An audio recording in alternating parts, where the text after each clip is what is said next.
നമസ്കാരം. Tandem P S സിയുടെ മറ്റൊരു വീഡിയോയിലേക്ക് എല്ലാവർക്കും സ്വാഗതം. നമ്മളിന്ന് വളരെ പ്രധാനപ്പെട്ട ഒരു കാര്യം ഡിസ്കസ് ചെയ്യാൻ വേണ്ടിയാണ് വന്നിട്ടുള്ളത്. നമുക്കറിയാം, മെയ് 21-ാം തീയതി, ജസ്റ്റ് ഒരു മാസം കഴിഞ്ഞാൽ സെക്രട്ടേറിയറ്റ് ഒ എയുടെ മെയിൻസ് എക്സാം നടക്കുകയാണ്. അതേ മാസം തന്നെ 24-ാം തീയതി ഡിഗ്രി പ്രിലിംസിന്റെ എക്സാം നടക്കുകയാണ്. അപ്പൊ ഈ രണ്ട് പരീക്ഷകൾക്കും ഒരുമിച്ച് തയ്യാറെടുക്കുന്ന ആളുകൾക്ക് ഇനി വരുന്ന ഒരു മാസത്തേക്കുള്ള ഒരു സ്റ്റഡി പ്ലാനുമായിട്ടാണ് ഇന്ന് വന്നിട്ടുള്ളത്. അപ്പൊ പല ആളുകളും ചോദിക്കുന്നുണ്ട്, ഈ ഒരു സമയം കൊണ്ട് ഇനി പഠിച്ചാൽ എനിക്ക് കട്ട് ഓഫ് മറികടക്കാൻ പറ്റുമോ എന്നുള്ള ചോദ്യമാണ് പലരും ചോദിക്കുന്നത്.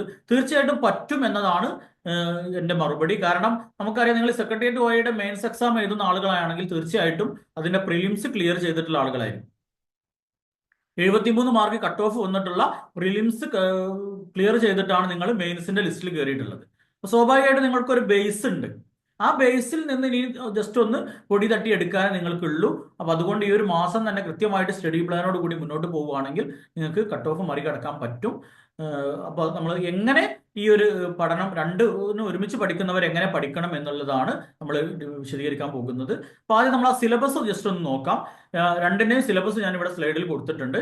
ഇതാണ് ഡിഗ്രി ലെവൽ പ്രിലിംസിന്റെ സിലബസ്. ഇത് സെക്രട്ടേറിയറ്റ് ഒ എയുടെ സിലബസ് ആണ്.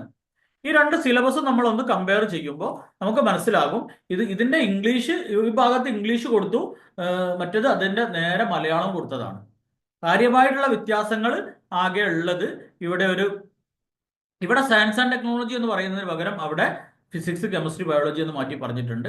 അതേപോലെ ഇവിടെ സിവിക്സ് എന്ന് പറയുന്നതിന് പകരം, ഡിഗ്രി പ്രിലിംസിൽ സിവിക്സ് എന്ന് പറയുന്നതിന് പകരം ഓഫീസ് അറ്റൻഡന്റ് മെയിൻസിൽ അല്ലെങ്കിൽ ഒ എ മെയിൻസിൽ സുപ്രധാന നിയമങ്ങൾ എന്നാണ് പറഞ്ഞിട്ടുള്ളത്. രണ്ടും ഡീറ്റെയിൽഡ് സിലബസ് എടുത്ത് പരിശോധിച്ചാൽ രണ്ടും സെയിം ആണെന്നുള്ളത് നിങ്ങൾക്ക് മനസ്സിലാക്കും. ഏറെക്കുറെ രണ്ടും സെയിം ആണ്.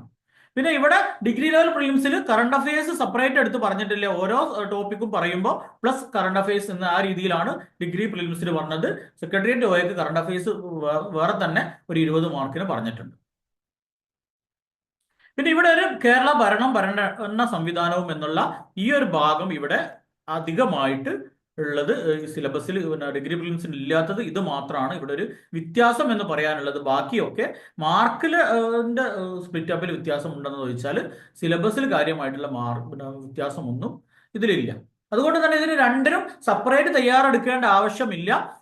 എന്റെ അഭിപ്രായത്തിൽ നിങ്ങൾ സെക്രട്ടേറിയറ്റ് ഒയുടെ സിലബസ് ബേസ് ചെയ്തിട്ട് പഠിച്ചാൽ തന്നെ നിങ്ങൾക്ക് ഡിഗ്രി പ്രിലിംസും പാസ്സാവാൻ പറ്റും, സെക്രട്ടേറിയറ്റ് ഒയും പാസ്സാവാൻ പറ്റും. കാരണം നമുക്കറിയാം, പ്രിലിംസ് എക്സാമിന് കൂടുതൽ നമ്മൾ കട്ട് ഓഫ് എന്ന് പറയുന്നത് കുറച്ചുകൂടി കുറവായിരിക്കും. പ്രിലിംസ് ആയതുകൊണ്ട് കുറെ ആളുകൾ ഉൾപ്പെടുത്തും. അതുകൊണ്ട് തന്നെ കട്ട് ഓഫ് താരതമ്യേന കുറവായിരിക്കും. അതുകൊണ്ട് തന്നെ സെക്രട്ടേറിയറ്റ് ഒ മെയിൻസ് എന്ന് പറഞ്ഞാൽ അര മാർക്ക് അധികം കിട്ടിയാലേ നമുക്ക് ജോലി നേടിയെടുക്കാൻ പറ്റുള്ളൂ. അതുകൊണ്ട് തന്നെ സെക്രട്ടേറിയറ്റ് രണ്ടിനും കൂടി തയ്യാറെടുക്കുന്ന ആളുകളാണെങ്കിൽ നിങ്ങൾ സെക്രട്ടേറിയറ്റ് ഒയുടെ സിലബസിന് കുറച്ചുകൂടി പ്രാധാന്യം കൊടുത്തുകൊണ്ട്, സിലബസ് രണ്ടും വ്യത്യാസമില്ല.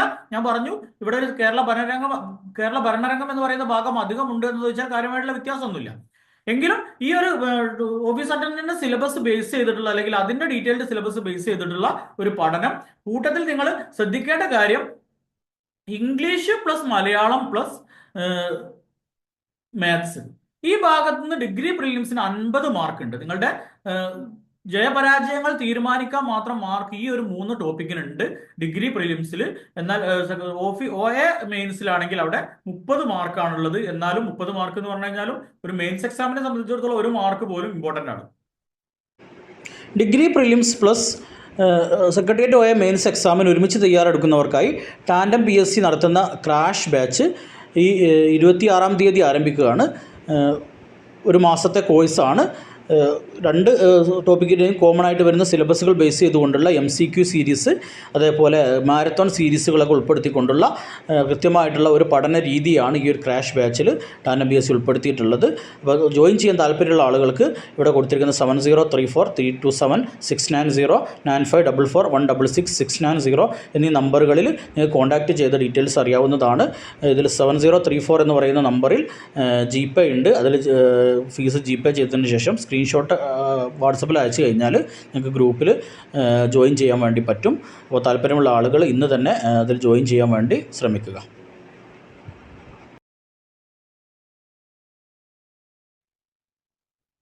നിങ്ങൾ ഏറ്റവും കൂടുതൽ ശ്രദ്ധ കൊടുക്കേണ്ട ഒരു ഭാഗം ഈ 3 വിഷയമാണ്. ഒന്ന് മാത്സ്, ഒന്ന് ഇംഗ്ലീഷ്, ഒന്ന് റീജിയണൽ ലാംഗ്വേജ്.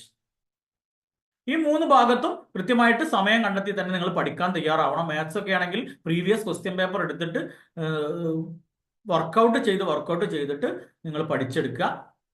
അതേപോലെ കറണ്ട് അഫയേഴ്സിന് 20 മാർക്കാണ് സെക്രട്ടേറിയറ്റ് ഒയുടെ സിലബസിലുള്ളത്. അപ്പോൾ സെക്രട്ടേറിയറ്റ് ഒക്ക് തയ്യാറെടുക്കുന്ന ആളുകളാണ് തീർച്ചയായിട്ടും. അല്ലെങ്കിലും പിന്നെ ഡിഗ്രി പ്രിലിംസിലും എല്ലാ ടോപ്പിക്കിലും കറണ്ട് അഫയേഴ്സ് ചോദിക്കാം. അതുകൊണ്ട് തന്നെ അവിടെയും അത്യാവശ്യം ചോദ്യങ്ങൾ നമുക്ക് പ്രതീക്ഷിക്കാം. സെക്രട്ടേറിയറ്റ് ഒയ്ക്ക് 20 മാർക്ക് തന്നെ എടുത്ത് പറയുന്നുണ്ട്. അതുകൊണ്ട് നന്നായിട്ട് ആ ഒരു കറണ്ട് അഫയേഴ്സിന്റെ ഭാഗം പഠിച്ചാൽ മാത്രമേ നിങ്ങൾക്ക് ഒ എക്സാം ക്ലിയർ ചെയ്യാൻ പറ്റുള്ളൂ. അപ്പോൾ അതിനും അത്യാവശ്യം സമയം കണ്ടെത്തി തന്നെ നിങ്ങൾ പഠിക്കാൻ വേണ്ടി ശ്രമിക്കണം. അപ്പൊ നമ്മൾ ഇനിയുള്ള ബാക്കിയുള്ള ദിവസങ്ങളെ നമുക്ക് എങ്ങനെ ഓരോ സബ്ജക്റ്റിനും ഡിവൈഡ് ചെയ്യാം എന്നുള്ളതാണ് നമുക്ക് ഇനി ജസ്റ്റ് നോക്കാൻ പോകുന്നത്.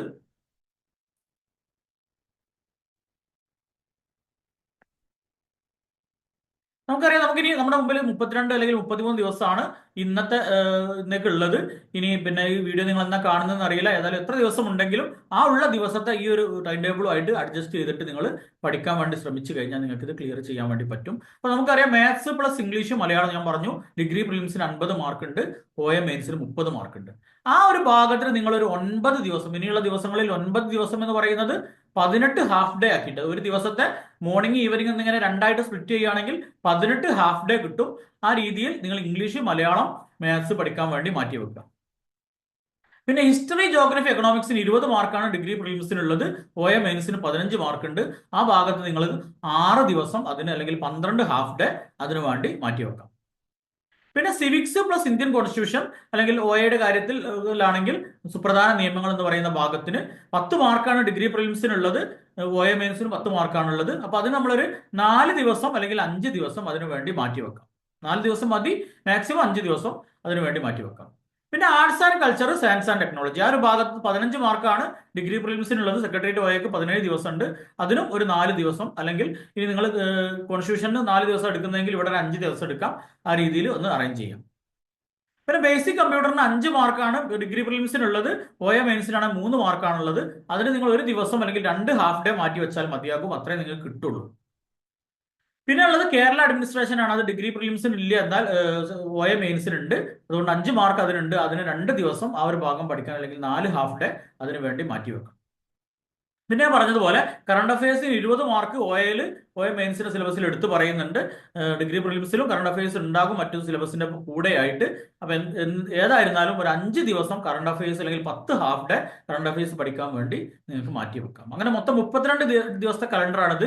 ഇനി ഒരു പക്ഷേ നിങ്ങൾ ഇതിൽ പഠനം തുടങ്ങിയ ആളുകളാണെങ്കിൽ, ഇതിൽ ഏതെങ്കിലും ഭാഗം കൂടുതൽ കവർ ചെയ്തിട്ടുണ്ടെങ്കിൽ ഈ ദിവസങ്ങളിൽ ആ ഒരു സബ്ജക്റ്റിന് മാറ്റി വെച്ച ദിവസം നിങ്ങൾക്ക് ഇനി കൂടുതൽ പഠിക്കാനുള്ളതിന് ഇങ്ങോട്ട് അഡ്ജസ്റ്റ് ചെയ്തെടുക്കാം. ഏതായിരുന്നാലും ഈ ഒരു രീതിയിൽ നിങ്ങൾ പഠനം അറേഞ്ച് ചെയ്യണം. ഇനി എപ്പോഴാണ് പഠിക്കേണ്ടത് എന്ന് കൂടി നോക്കിയിട്ട് നമുക്ക് ഇന്നത്തെ ഈ ഒരു വീഡിയോ വൈൻഡപ്പ് ചെയ്യാം. എപ്പോഴാണ് നമ്മൾ പഠിക്കേണ്ടത്? നമ്മൾ ഇനി ഒരു എക്സാം വരെ കുറഞ്ഞ ദിവസങ്ങളേ ഉള്ളൂ. ഉറക്കം കുറച്ചൊന്ന് ക്രമീകരിക്കൽ അനിവാര്യമാണ്. നമുക്കൊരു 10 to 6 ഉറങ്ങിയാൽ മതിയാകും.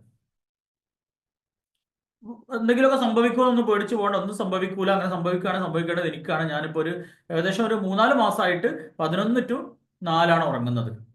ഒരു പ്രശ്നവും ഇല്ല. അപ്പൊ അങ്ങനെ നിങ്ങൾ അതിന്റെ പ്രശ്നം വരുന്ന വിചാരിച്ചിട്ട് പേടിക്കാണ്ട്, ഒരു 6 മണിക്കൂറൊക്കെ അത്യാവശ്യം നിങ്ങൾ ഉറങ്ങിയാൽ മതി. ഇപ്പോൾ ബാക്കിയുള്ള സമയം നിങ്ങൾ ഈ ഒരു പഠനത്തിന് വേണ്ടി മാറ്റി വെച്ചേ മതിയാകൂ. പിന്നെ ജോലിയൊക്കെ ഉള്ള ആളുകൾക്ക് പകൽ സമയം ജോലിക്ക് പോവേണ്ടി വരും. അത് മാറ്റി വെച്ചിട്ട് പഠിക്കാൻ എല്ലാവർക്കും കഴിഞ്ഞോളണമെന്നില്ല. അപ്പൊ ആ രീതിയിൽ ജോലിക്ക് പോകുന്നവർക്ക് വേണ്ടിയുള്ള ഒരു സിലബസ് ആണ് ഞാൻ, ഒരു പ്ലാൻ ആണ് ഞാൻ തയ്യാറാക്കിയിട്ടുള്ളത്. അല്ലാത്ത ആളുകൾ പകൽ കൂടി സമയം കണ്ടെത്തി പഠിക്കാം. അപ്പൊ ഒരു 4 മണിക്ക് എഴുന്നേറ്റ് കഴിഞ്ഞാൽ ഒരു 4:15 വരെ ഫ്രഷ് ആവാനുള്ള ഒരു സമയം മാറ്റി വെച്ചാൽ 4:15 to 5 മണി വരെ റിവിഷന് വേണ്ടി നിങ്ങൾ സമയം കണ്ടെത്തണം. അതിന്റെ തലേ ദിവസം ഒരു 3 ദിവസം വരെയൊക്കെ പഠിച്ചത് നിങ്ങൾ റിവൈസ് ചെയ്തെടുക്കണം. ഓരോ ദിവസം റിവൈസ് ചെയ്യുമ്പോൾ നിങ്ങൾ ഇനി മറക്കില്ല എന്ന് ഉറപ്പുള്ള സംഗതി നിങ്ങൾ അപ്പോൾ തന്നെ വെട്ടിക്കളയണം. എന്നാൽ പിന്നെ അടുത്ത ദിവസം റിവൈസ് ചെയ്യുമ്പോൾ ആ ഒരു ഭാഗം നോക്കേണ്ടല്ലോ. ആ രീതിയിൽ നിങ്ങൾ 4:15 to 5 മണി വരെ റിവിഷന് വേണ്ടി മാറ്റി വെക്കുക. അപ്പൊ നമ്മുടെ മൈൻഡ് നല്ല ഫ്രീ ആയിട്ടുള്ള ഒരു സമയമായിരിക്കും, ഒരു ഫ്രഷ് മൈൻഡുള്ള സമയമായിരിക്കും. അപ്പൊ പെട്ടെന്ന് റിവൈസ് ചെയ്തെടുക്കാൻ പറ്റിയൊരു സമയമായിരിക്കും. പിന്നെ 5:15 to 6:15 ഒന്നാമത്തെ ടോപ്പിക്ക് പഠിക്കാം. 5 മണി to 5:15 ബ്രേക്ക് എടുക്കാം. 5:15 to 6:15 ഒരു ടോപ്പിക്ക്. ഇതിൽ നിന്ന് നമ്മൾ പറഞ്ഞ 4, ഇപ്പോൾ ഹിസ്റ്ററി, ജോഗ്രഫി ആ സെറ്റാണ് പഠിക്കുന്നതെങ്കിൽ ഒന്നുകിൽ ജോഗ്രഫി അല്ലെങ്കിൽ ഹിസ്റ്ററി ഏതെങ്കിലും ഒരു ടോപ്പിക്ക് എടുത്തിട്ട് ഇവിടെ 5:15 to 6:15 പഠിക്കുക. പിന്നെ 6:30 വരെ ബ്രേക്ക് എടുക്കുക. 6:30 to 7:30 ഇതിൽ എടുക്കാതെ ഇനി അടുത്തൊരു ടോപ്പിക്ക് എടുക്കുക. പിന്നെ അതേപോലെ രാത്രി പിന്നെ ജോലിക്കൊക്കെ പോകുന്ന ആളുകളാകുമ്പോൾ പിന്നെ രാത്രിയാണ് ഫ്രീ ഉണ്ടാവുക. രാത്രി 7 മണി to 8 മണി മൂന്നാമത്തെ ടോപ്പിക് എടുക്കുക, അല്ലെ മൂന്നാമത്തെ സബ്ജക്റ്റ് എടുക്കുക.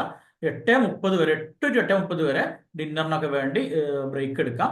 8:30 to 10 വരെ നാലാമത്തെ വിഷയവും പഠിക്കാം. ആ രീതിയിൽ നിങ്ങൾ ഒരു ദിവസം 6 മണിക്കൂർ ഈ പഠനത്തിന് വേണ്ടി മാറ്റി വെച്ചാൽ, ഒരു 5.5 മണിക്കൂറൊക്കെ പഠനത്തിന് വേണ്ടി മാറ്റി വെച്ച് കഴിഞ്ഞാൽ നിങ്ങൾക്ക് സുഖമായിട്ട് ഈ ഒരു കട്ട് ഓഫ് ബ്രേക്ക് ചെയ്യാൻ പറ്റും, നിങ്ങൾക്ക് സാധിക്കും എന്നുള്ളത് ഷുവറാണ്. അപ്പൊ ഇനി ഒഴിവ് ദിവസങ്ങളിൽ പകലൊക്കെ നിങ്ങൾക്ക് പഠനത്തിന് വേണ്ടി എടുക്കാം. അതേപോലെ ഈ ബ്രേക്കൊക്കെ ഞാൻ കൊടുത്തത് നിങ്ങൾക്ക് അത്ര വേണ്ടെന്നുണ്ടെങ്കിൽ അത് അഡ്ജസ്റ്റ് ചെയ്തിട്ട് പഠനത്തിന് ഉപയോഗിക്കാം. അതല്ലെങ്കിൽ ഈ സമയത്തല്ല ബ്രേക്ക് വേണ്ടത് എന്നുണ്ടെങ്കിൽ അതൊക്കെ നിങ്ങൾക്ക് അഡ്ജസ്റ്റ് ചെയ്യാം. ഏകദേശം ഒരു പ്ലാനാണ് ഞാൻ പറഞ്ഞിട്ടുള്ളത്. ആ രീതിയിൽ നിങ്ങൾ പഠനത്തിന് നിർബന്ധമായിട്ട് സമയം കണ്ടെത്തണം. പ്രത്യേകിച്ച് ഇംഗ്ലീഷും മാത്സും മലയാളവും ആ ഭാഗം നന്നായി സ്ട്രെസ് കൊടുത്ത് പഠിക്കണം. മാത്സ് ഒക്കെ നിങ്ങൾ പിന്നെ വർക്കൗട്ട് ചെയ്തിട്ട് തന്നെ, പ്രീവിയസ് ക്വസ്റ്റ്യൻ പേപ്പർ എടുത്തിട്ട് വർക്കൗട്ട് ചെയ്തിട്ട് തന്നെ പഠിക്കണം. എങ്കിൽ മാത്രമേ നിങ്ങൾക്ക് ഇത് കട്ട് ഓഫ് മറികടക്കാൻ കഴിയുകയുള്ളൂ. എല്ലാവർക്കും ഒരു കട്ട് ഓഫ് മറികടക്കാൻ കഴിയട്ടെ എന്ന് ആശംസിച്ചുകൊണ്ട്, ഈ ടാൻഡം PSC എന്ന ഈ യൂട്യൂബ് ചാനൽ നിങ്ങൾ ഇതുവരെ സബ്സ്ക്രൈബ് ചെയ്തിട്ടില്ലെങ്കിൽ ഇപ്പോൾ തന്നെ ചാനൽ ഒന്ന് സബ്സ്ക്രൈബ് ചെയ്ത് സപ്പോർട്ട് ചെയ്യുക. തൊട്ടടുത്ത് കാണുന്ന ബെല്ലൈക്കൺ കൂടി ഒന്ന് ക്ലിക്ക് ചെയ്യുക. അതുപോലെ നിങ്ങൾ ഈ വീഡിയോ ഉപകാരപ്രദമായി എന്ന് തോന്നുകയാണെങ്കിൽ നിങ്ങളുടെ കൂട്ടുകാർക്ക് കൂടി ഇതൊന്ന് ഷെയർ ചെയ്ത് സപ്പോർട്ട് ചെയ്യുക. നല്ലൊരു വീഡിയോയുമായിട്ട് വീണ്ടും കാണുന്നത് വരെ ഗുഡ് ബൈ.